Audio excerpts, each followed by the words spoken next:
कृष्णा गोपिका जना प्रमद संकुलाः कृष्णा पंकजे क्षणा अमृतधारया कृष्णा संप्लुता इव स्तिमिततां कृष्णा ददुस्त्वत्पुरोगताः।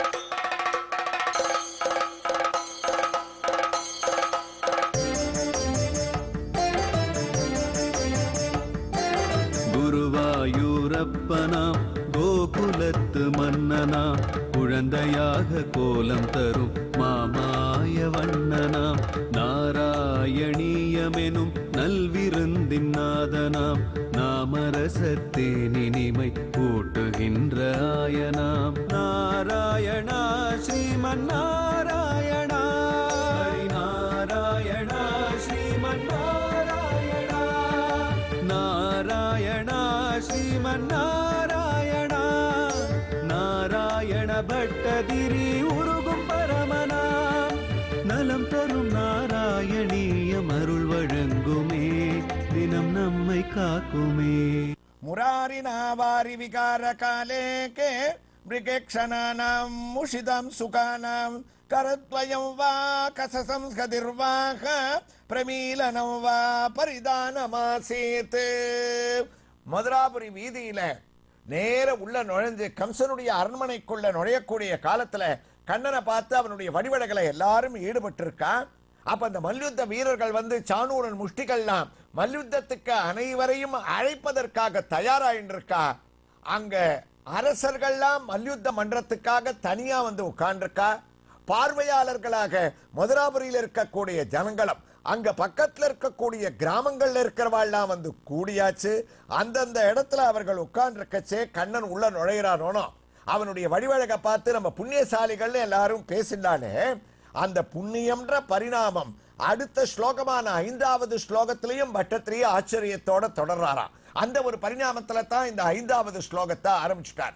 குருவாயூரப்பா பூர்ணம் பிரம்மைவ சாக்ஷாத் நிரவதி பரமானந்த சாந்திர பிரகாசம் கோபேஷு த்வம் வியலாசீகீன கலு பகுஜனைகி தாவதா வேதிதோ பூகூஹூ திருஷ்ட்வா தத்வம் ததேதம் பிரதமமுபகதே புண்ணியகாலே ஜனூகாக பூர்ணானந்தா விபாபாகாக சரசம் அபிஜகுகு தொத்கிருதா ஸ்மிருதானி.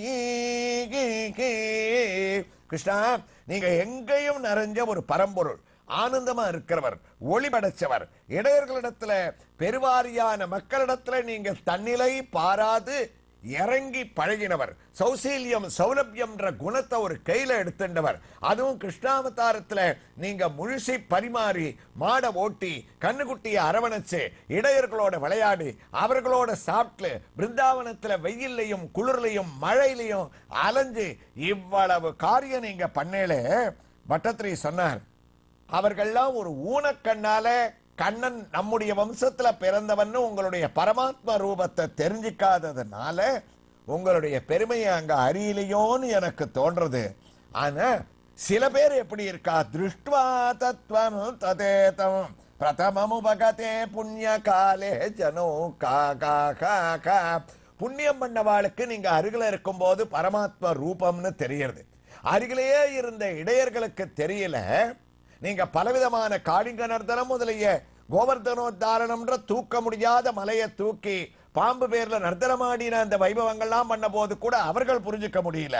ஆனா புண்ணியம் பண்ணதுனால இதே கிருஷ்ணாவதாரத்துல உங்களை நந்த கோகுலத்தில இருந்து மதுராபுரிக்கு அழைச்சுன்னு வந்த குரூரர், விதுரர், விஷ்ணு சகஸ்ரநாமத்தை சொன்ன பீஷ்மர் இவர்கள்லாம் உங்களை பார்த்த உடனேயே பரமாத்ம ரூபம்னு தெரிஞ்சிருக்கா. புண்ணியமானது பலனளிக்கக்கூடிய நேரம் வந்தவுடனே முதல்ல தரிசித்த பாபமற்றவர்களாக இருந்த ஜனங்கள் கூட அந்த ஒரு புண்ணியத்தை அடைஞ்சு உங்களை பத்தி பக்தி பூர்வமாக புரிஞ்சிக்கக்கூடிய ஒரு வைபவம் இருக்கே, அதுக்குத்தான் பூர்ணானந்தம்னு பேர். முழுக்க முழுக்க இந்த ஸ்லோகம் கண்ணனுடைய அனுபவத்தை நம்ம எல்லாரும் தெரிஞ்சுக்கணும், அவனை தியானம் பண்ணணும்னு பட்டத்திரி வலியுறுத்தக்கூடிய ஸ்லோகம். இதுல எதுவும் தொடர்ச்சியான ஒரு சரித்திரம் இல்லை, அதனால தான் வேகமா முடிச்சுட்டார். பூர்ணானந்தா விபாபா சரசமபி ஜகுகு தொத்கிருதானி ஸ்மிருதானி. அந்த புண்ணியத்தை பண்ணவா குருவாயூரப்பா மதுராபுரியில கூட உங்களுடைய ரூபத்தை தெரிஞ்சுண்டு ஆனந்த பாஷ்பத்தோட தங்களுடைய சரித்திரங்களை எல்லாம் பாடி உங்களை வரவேற்றாலாமே, ஆனந்தப்பட்டாலாமே என்ற பரிணாமத்துல புண்ணியம் பண்ணால் எம்பெருமானுடைய திவ்ய தரிசனத்தை அடையலாம், புண்ணியம் பண்ண பரமாத்ம ரூபத்தை அடையலாம்ன்ற ஒரு தத்துவத்தோட இந்த 5வது ஸ்லோகத்தை பட்டத்திரி முடிக்கிறார். அதனுடைய தமிழ் பாசுரம், புண்ணியத்தின் வடிவமென ஆயரிடம் நீ தோன்றி புரிந்த லீலை என்னதற்கே இயலாமல் இருந்தது கண் என்று நீ செய்யும் இந்த கண் கொள்ளா காட்சியினால் உன் பெருமை காசி நீர் எங்கும் செல்லும் மன்னலந்த மாயவனே என்னை காப்பாய் குருவாயோர் மண்ணுக்கோவே அப்படின்னு முடிச்ச பட்டத்திரி அடுத்த பரிணாமமாக இந்த தசகத்தினுடைய 6வது ஸ்லோகத்தை துவங்கட்டும். அதற்குள்ள நாம் இப்போது தரிசிக்க வேண்டிய திருக்கோயிலுடைய ஒரு திவ்ய தரிசனத்தை அடைஞ்சிடலாம்.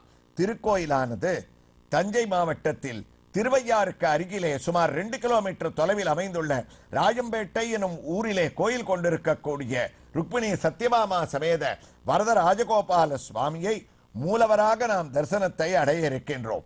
இதோ அவருடைய விமானத்தினுடைய ஒரு தரிசனம். இந்த விமானத்திலே சிற்சில சிறிய சிற்பங்கள் ஸ்ரீதேவி பூதேவி சமேதனாக திருவாய் திறந்து கொண்டு நரசிம்ம மூர்த்தி, அருகிலேயே ஸ்ரீதேவி பூதேவி சமேதனாக அமர்ந்த திருக்கோலத்திலே ஸ்ரீமன் நாராயணன் வராகமூர்த்தி, மற்றொரு புறத்திலே ஸ்ரீராமர் லக்ஷ்மணர் சீதையுடன் எம்பெருமான் ராமனாக காட்சியளிக்க விமானத்தினுடைய திவ்ய தரிசனத்தை அடைந்த நாம் உள்ளே இதோ ஜெயவிஜயர்களுடைய உத்தரவு பெற்றுக்கொண்டு துவாரபாலகர்களை கடந்து மூலமூர்த்தியினுடைய திவ்ய தரிசனத்தை அடைய துவங்கிவிட்டோம். ஆகா, ஸ்ரீதேவி பூதேவி சமேத வரதராஜ பெருமாளாக நமக்கு பல புண்ணியங்களோடு இவர் சேவையை அளிக்க துவங்கிவிட்டார். உயர்ந்த பீடம், கோதை குழலால் அசோதைக்கு போத்தந்த பாத கமலங்கள் வந்து காணீரே, பவளவாயீர் வந்து காணீரே என்று திருவடி தரிசனத்தை அடைகின்றோம். சாலக்கிராம மாலை திருத்தோள் சங்கு சக்கரத்திலிருந்து திருவடி வரை நீண்டு இவன் சாலக்கிராமம் உடைய நம்பி என்று உணர்த்துகின்றது. திருமார்பிலே இயற்கையாகவே அமைந்த ஆபரணம், திருக்கரங்களிலே கவசம் சார்த்தப்பட்ட அபய முத்ரா ஹஸ்தம், என்னை தரிசிப்போருக்கு பிறவி பெருங்கடல் முழங்கால் அளவுதான் என உணர்த்தக்கூடிய கடிகஸ்தம் என்று கருணையே உருவெடுத்த இவனுடைய திவ்ய தரிசனத்திலே திருமுகத்தினுடைய தரிசனத்தை அடைகின்றோம். திருமன் காப்பு, திறந்த நேத்திரம், அழகான கிரீடம், கண்ணை குளிர கலந்து எங்கும் நோக்கி கடிகமல் பூங்குழலார்கள் எண்ணத்துள் என்றும் இருந்து தித்திக்கும் பெருமானே எங்கள் அமுதே என இவனை தரிசித்து அவருக்கு ஒரு புறத்திலே ஸ்ரீதேவி நாச்சியாரின் திருவடி சேவையை அபூர்வமாக நாம் அடைந்து கொண்டு தாமரை பூவை ஏந்தி சிறிய ரூபத்திலே ஆபரணம் ஏதும் இல்லாமலேயே சௌந்தரியவதியாக சேவை தரக்கூடிய அவளை தரிசித்த நாம் மற்றொரு புறத்திலே பூமாதேவி அழகாக தாமரை பூவை ஏந்தி சிறிய ரூபத்திலே காட்சி அளிக்க ஸ்ரீதேவி பூதேவி சமேத வரதராஜ பெருமாளை மூலமூர்த்தியாக ராயம்பேட்டையிலே திவ்ய ஹாரத்தியோடு நாம் தரிசித்து இதே பரிணாமத்திலே 75வது தசகத்தின் 6வது ஸ்லோகத்தை துவங்கக்கூடிய வைபவத்தை கேட்க துவங்கிவிட்டோம்.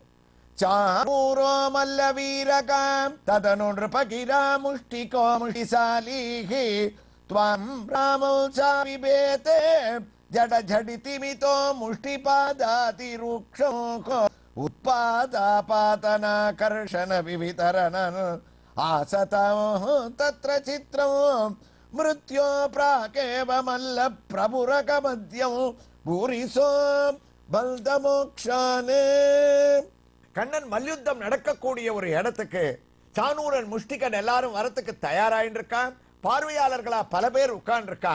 அப்போ கம்சனால் வரவழைக்கப்பட்ட நந்தகோபர் கூட காணிக்கையை செலுத்திட்டு உட்கார்ந்து இருக்காருன்னு பாகவதம் பேசித்தான். காணிக்கை செலுத்தித்தான் அவரையே உட்கார வச்சிருக்கான். அப்படி எல்லாரும் அமைதியோட எதிர்பார்த்துட்டு இருக்கக்கூடிய ஒரு சமயத்துல சானூரோ மல்ல வீரகா ததனுர் பகிரா முஷ்டிகோ முஷ்டிசாலி வேகமா சானூர முஷ்டிகால் வந்து அங்க நின்றா. அங்கேருந்து ஒரு சத்தம் போட்டா, மல்யுத்த வீரர்கள் நாங்க வந்திருக்கோம், யார் எங்களோட யுத்தம் பண்றதுக்கு தயாரா இருக்காளோ அவ அத்தனை பேரும் வரலான்னா. அவனுடைய ரூபத்தையும் கண்ணனை அழிப்பதற்காகவே பல வருஷங்களாக அந்த யுத்த வீரர்களை மல்யுத்தத்துல பயிற்சி கொடுத்து ஆகாரத்தை போட்டு வளர்த்து வச்சிருக்கான் கம்சன். என்னைக்கு இவன் வந்தாலும் அழிக்கணும்னு. அதனால பயங்கரமான ரூபம். அவன் கைய தட்டக்கூடிய ஒரு சத்தமே இருக்க பட்டத்திரி சொன்ன, அதுவே ஒரு மலை தூள் தூளா அப்படி உடைஞ்சு விழக்கூடிய சத்தம். அப்படி இருக்கிற ரெண்டு வீரர்கள் ஒன்னா நிக்கிறான. சானூர முஷ்டிகனை பார்த்து மல்யுத்தத்துக்குன்னு வந்திருக்கிற ராஜாக்கள் யாராவது எழுந்து வருவாளா? ஒருத்தர் கூட வரலையா. யாருமே இங்க தைரியம் இல்லையா, என்னோட வரலையா அப்படின்னா நாமும் பார்வையாளர்கள்ல ஒத்தரா போய் உட்கார்ந்து போன ராஜாக்கள்லாம் எழுந்து போக ஆரம்பிச்சுட்டா. அப்ப இவன் என்ன பண்ணான், இவனுக்கு வேண்டியது ராஜாக்கள் இல்லையே, கம்சன் ஆசனத்துல உட்கார்ந்துருக்கான். அவன் ஜாட காமிச்சான் சானூர முஷ்டிகனுக்கு. அங்க இருக்கிற அந்த குழந்தைகள் ரெண்டு பேர் கண்ணனையும் பலராமனையும் வலுக்கட்டாயமா கூப்பிடுங்க. ஏன் அங்க இங்க வேடிக்கை பார்க்கிறேன், அவர்கள் அழிப்பதற்குத்தான் உங்களை வளர்த்து வச்சிருக்கேன்னு கம்சன் ஜாட காமிச்ச உடனே சானூரன் என்ன பண்ணா, கிருஷ்ணனும் பலராமனும் இருக்கக்கூடிய இடத்தை அப்படி திரும்பி துவாம் ராமோ சாபி பேதே ஜட ஜடிதி மிதோ, ஏ பலராமா கிருஷ்ணா, ஏ என்னோட மல்யுத்தம் பண்ண முடியாதா?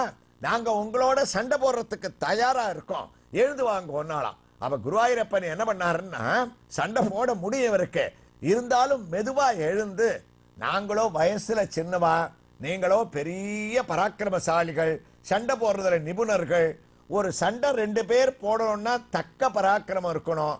குழந்தைகளான நாங்கள்லாம் பாலாவயம் துல்யபலை கிரீடிஷ்யாமோ யதோ சிதம் பவென்னி யுக்தம் மாதர்ம சுரசேன் மல்ல சபா சதகா.